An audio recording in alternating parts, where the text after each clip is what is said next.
All right. Today I'll go over with you how to hit your irons solidly, especially your irons. The things I tell you today will mainly concerned with the irons, not so much your woods a whole lot, but especially your irons. So how to hit your irons solidly and squarely.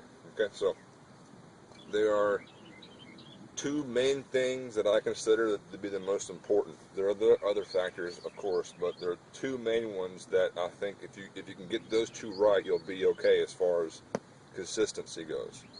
The first thing is your strike, your impact. So you have all this swing before and after the golf ball, but there's about 18 inches that you have to get absolutely correct in order to hit a good golf shot, and that's here to here. So we'll say 9 inches to 9 inches. If that is correct, then whatever you do back here does not matter. Like Jim Furyk. Jim Furyk is a prime example. He gets way out here, drops it inside, and it comes back through, but his impact is perfect from here to here. So his swing doesn't matter. But first thing, a lot of higher handicappers do, they'll actually want to help the ball in the air. They'll kind of stand up on it and flip or scoop or whatever, one of those numbers. And the reason being, it's a hard concept to grasp that a ball sitting on the ground, you have to hit down on it to make it go in the air. It's a weird thought process, but if you can picture this golf ball being a ping pong ball laying on a table, if I wanted you to hit this ball high with some backspin, you wouldn't chop down on it like this and kind of help it in the air. You wouldn't scoop. You would actually hit like this to chop on it, and it'll spring in the air and get airborne with some spin. That's why you have grooves on the iron. So, first things first, you do not want to get this way where the bottom of the arc gets this, way back here. You have to hit down, ball first, then ground. So you can actually hear the difference if I do this. So on this one, I'll try to stay behind it more and kind of help it in the air by flipping it. Okay, so listen to the sound the ball makes. Here we go. It was thin. Why was it thin? I tried to scoop in the air. Because what happens is when you try to scoop in the air, the bottom of the arc is fluctuating.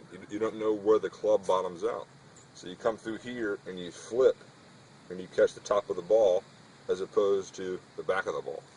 Okay, so on this one, I'll try to do correctly, and then you can actually hear the difference off the club head.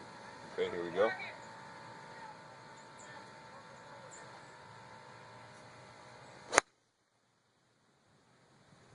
Solid, straight, into the target. It's actually a little bit higher. The second thing, which I think might be the most important, is how centered you stay over the ball. Remember, this is just for your irons, okay? Just for your irons, mainly. So, wherever your head goes, your body goes. So let's assume the ball position is correct. If during my backswing, my head moves, then my center line is now moved here. So you have to actually get back to it and then swing down. It's a lot of timing. Same thing, but opposite.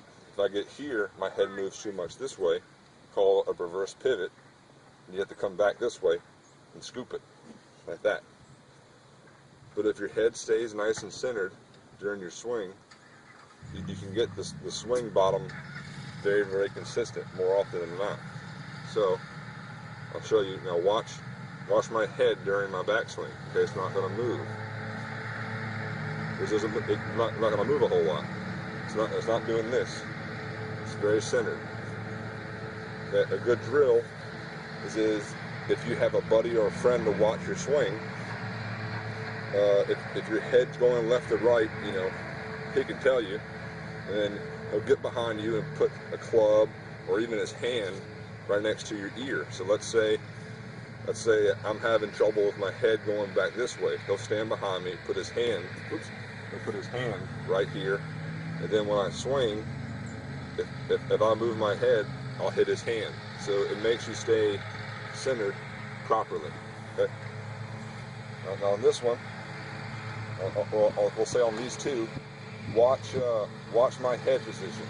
It's not going to move a whole lot left or right. You can't see it from back there, but it's not going to move a whole lot left or right, and it's not going to move a whole lot up and down.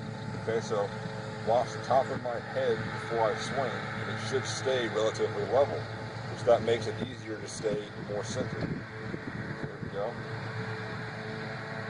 Watch the top of my head.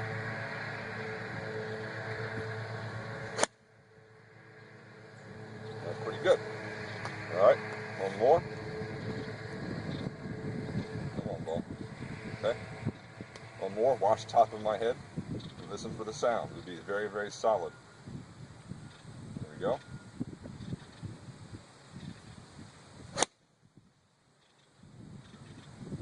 Two pretty good shots. So make sure you have to stay centered. You have to swing down. You get those two things, and you'll be pretty close.